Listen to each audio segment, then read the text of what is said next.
Hi guys, it's Mary McIntyre. Welcome back to my channel. Happy New Year first of all. I hope you all had a lovely festive period and not still getting through mountains of cheese like we are. So it's January and that means it is time for me to bring my kind of roundup of Clair-Obscur effect times. So for quite a few years now I've been publishing the times of the Lunar X and V because they are the kind of most popular, probably the most well-known Clair-Obscur effect. If you don't know what a Clair-Obscur effect is, by the way, it's the way that light and shade interacts on the lunar surface to create shapes that we've assigned names or stuff to. And the X and the V are the most popular, so I'll talk about different ones individually in a second. Last year, as well as the X and V, I added the times for the face in Albategnius and also the Eyes of Clavius.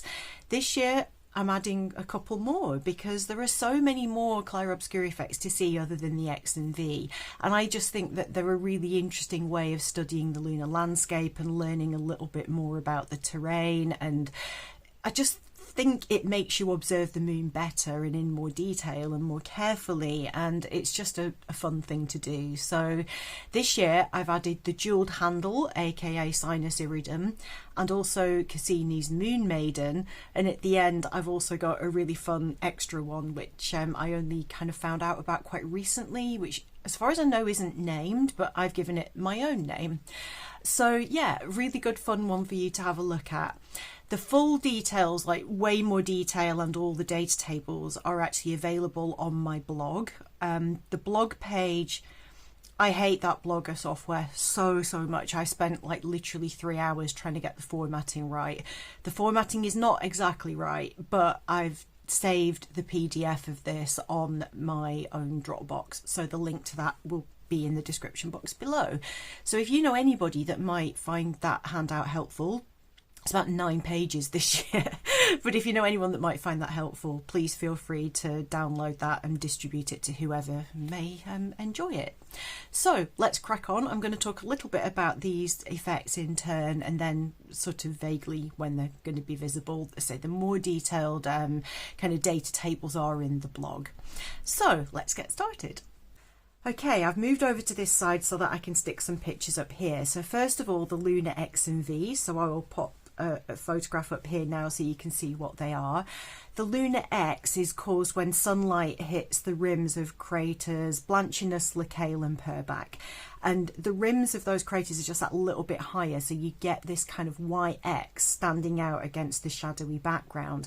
And at the same time the X is visible a little bit higher up on the moon, which I will put up here somewhere. You can see the Lunar V as well.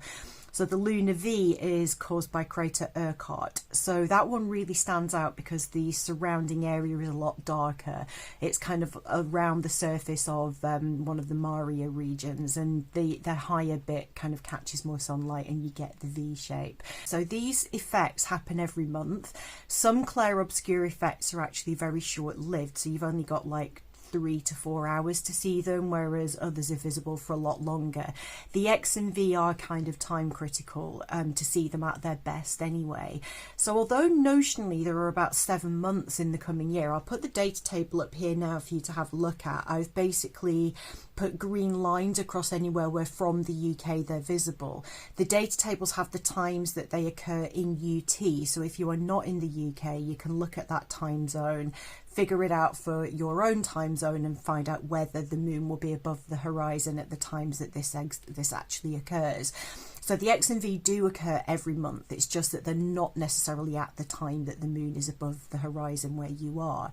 So we do have it visible in January, on my birthday in fact, on the 18th of January, but it's only visible as the moon is rising, and these things are much harder to see when the moon is just rising. It's kind of trying to see any of these things on a daylight moon is more challenging. You can make it work with imaging, but visually it is a lot harder, and when the moon's very low down you don't get very good clarity either. So not ideal in January, but we do get another good chance on the 17th of March. The rest of the year basically it's either on a daytime moon or on a rising moon, so that it's not the best year for the Lunar X and V, but January and March are definitely our best chances. So as I say, the full data table is in the blog, which is in the description box below. The next one I'm going to talk about is the face in Albategnius, and about 2 hours after the Lunar X and V have happened, if you look a little bit further up at crater Albategnius, I'll put a picture of it up here, you can kind of look at the shadows being cast onto the crater floor, and you will see that it's the side profile of a face. So it's got an eye socket, a nose and a mouth, and that is only visible again for a fairly short time. So we're going to have quite a few opportunities here, because if you look at the 7 times throughout the year where we've got the X and V visible, by the time the moon has risen and moved on a few hours, then you've got a chance of seeing the face in Albategnius. So there are going to be quite a few opportunities. So that data table is useful for the X and V and for the face in Albategnius. So yeah, obviously the longer the shadows are, the more distorted the face gets, and then when the shadows get too short, you don't really see the face either. So again, you're looking at around about a couple of hours to see that at its best. But it is interesting to actually look at these a couple of hours apart and see just how dramatically the shadows do change on the craters. It's kind of an interesting thing to do. So the third one that I'm going to talk about is the Eyes of Clavius, and I talked about this one last year. Clavius is the second largest crater on the lunar near side. Where it's positioned means that we see it slightly foreshortened, so it looks slightly oval in shape, but it's actually a circular crater, like almost all craters are. A lot of the ones that are near the outer limb get foreshortened, and it therefore makes them look not perfectly spherical. But it's basically got quite a lot of smaller craters within it, and when the sun is rising over that crater, the crater rim catches the light, which you see in this picture here. The crater rim catches the light, but then the rims of some of the craterlets sitting within the crater then catch the light. So it looks like these 2 white rings, like 2 white eyes peeping out at you from the shadowy surface. So that's the Eyes of Clavius. And again, this is a fairly time sensitive one, because once the sun gets higher, those crater rims will start to be flooded with light, and then the crater floor gets illuminated. So in the past, I've found that about 45 minutes after my start time is optimum. That's just because it's a modelling software, it's a simulator, if you will. So to see it at its best visually, you are going to probably be better off waiting about 40 minutes or so. But basically start looking from the time on this data table, and you will see that we have a lot of opportunities again. There are 7 months again this year where we can see the Eyes of Clavius. First one is on the 19th of January, that's a really good one. 18th of March, also a really good one. The rest of them are again daytime moon or rising moon. So again, all the green lines on this table are opportunities, but if it's a daytime moon, again, that is going to be more challenging. It's a really fun one to observe, and because this crater is so big, it's kind of one of the easier ones to observe, but doesn't get talked about anywhere near as much as the X and V. So make sure you look out for that one. Okay, the next 2 that I'm going to talk about are nowhere near as time critical as the others that I've mentioned. So the first one is the jewelled handle. So the jewelled handle is actually the edge of Sinus Iridum. So if you look in Mare Imbrium, there's that kind of inlet, and the kind of semicircular mountain range along the edge of that is Montes Jura. And when the sun is sort of rising over that area, those highland areas catch the light first. And you can kind of see in this photograph, you've kind of got shadow in that area near the terminator, but the rim of Sinus Iridum catches the light. And it's been described as many things over history, but the jewelled handle is one of them. I just always call it Sinus Iridum because that's its name, it's its real name, but the jewelled handle is the name that's often given to the Clair-Obscur effect. Now, this is still visible when the sun has kind of moved over, and it still stands out because the floor of Imbrium Basin is really dark.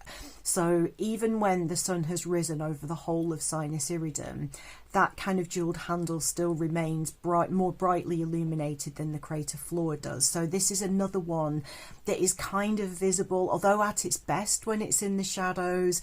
really you can kind of see it for quite a few hours after that. So the data table has got the dates but no time. So basically, as soon as the moon is above the horizon on that date, from wherever you are, have a look at the moon, hopefully have a good chance of seeing the jeweled handle.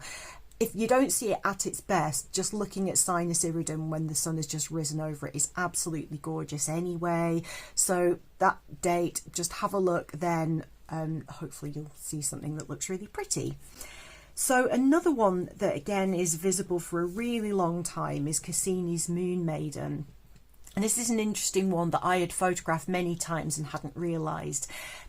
So yeah, humans are predisposed to see faces in absolutely everything, and Cassini did the same thing. So when he was looking at this area on the moon, his telescope was flipping it upside down because of the design of his telescope.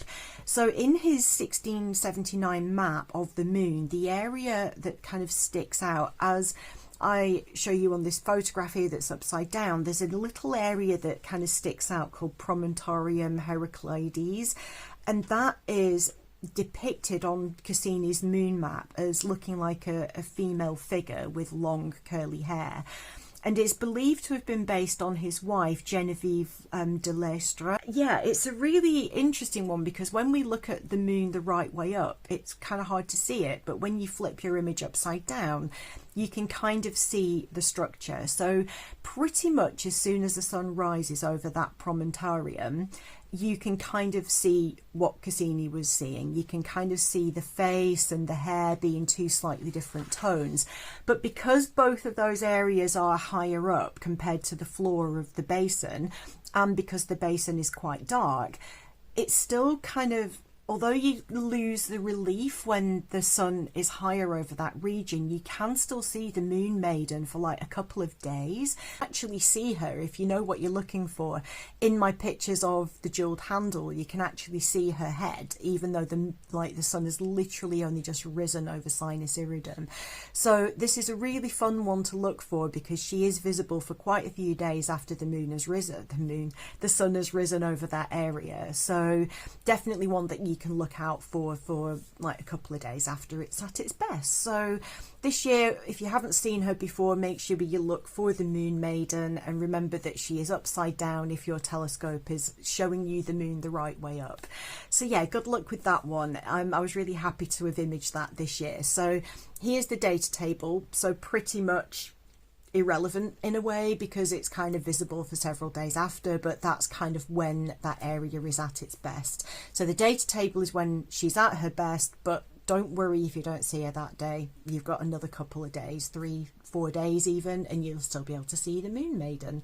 So the final one, which is so much fun. Last year or the year before, I can't remember now, a friend of mine called Mel Gig posted this photograph on Facebook, and it's the southern region of Montes Caucasus, and when the sun is at just the right angle, the mountains themselves are casting a shadow, and that also there is a peak within the shadow that is catching the light. So a bit like the face in Albategnius, the bottom part of this mountain range kind of looks like a side profile of a face with a white mountain peak for the eye.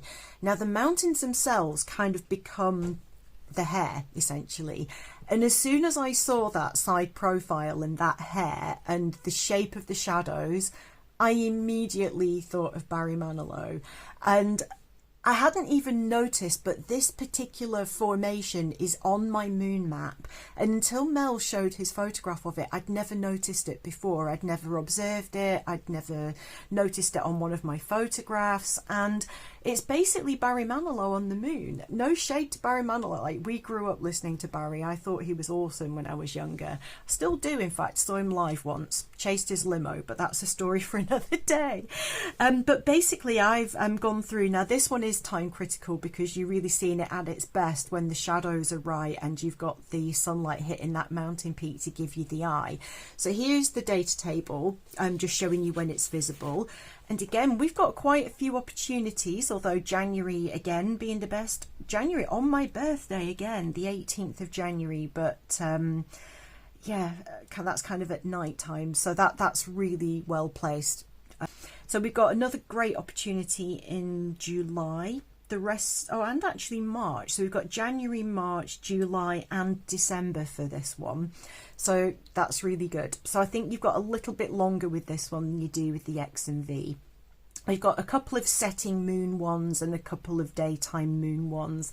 But that is such a dark shadow and such a bright mountain peak that I think you would probably, with photography, would easily be able to pick that up in the daytime as well. But obviously with all of these things, the darker it is, the darker the shadows are, and therefore the better the resolution and the contrast. So if you want to see Barry Manilow on the moon, we've got loads of opportunities here. We've basically got like 8 months of the year where we can see Barry on the moon, so that's a fun one for you to look out for. So probably one you've not heard of before. If any of you have seen that particular Clair-Obscur effect before and know it by another name, please do let me know, because it so obviously looks like a side face with an eye, but I can't see it on any of the lists of Clair-Obscur effects on Wikipedia, and I've just not heard anyone really name it, and it's not labelled on my map as a known Clair-Obscur effect. So don't forget that there are countless different numbers of Clair-Obscur effects. I've got a link in my blog to the list of all of them on Wikipedia. There are also loads of things in the Lunar 100 that are really good fun challenges for you if you are a lunar observer. So if you're interested in that, I will try and make sure there's a link to the Lunar 100 in my description box as well. That's kind of like 100 different challenges of things to look for. There are so many Clair-Obscur effects, and although I do love the X and the V, I think they get all the attention and people don't look for all the others, and there's loads more to look for. So yeah, as I said at the beginning, if you want to download this blog, the link to my blog page and also to the PDF download will be in the description box. Let me know in the comments below if you see these throughout the year. Again, feel free to share the PDF or this video with anyone you may find helpful, with anyone who may find it helpful, I should say. I need more coffee. Okay guys, take care. I'll see you in the next one. Bye for now.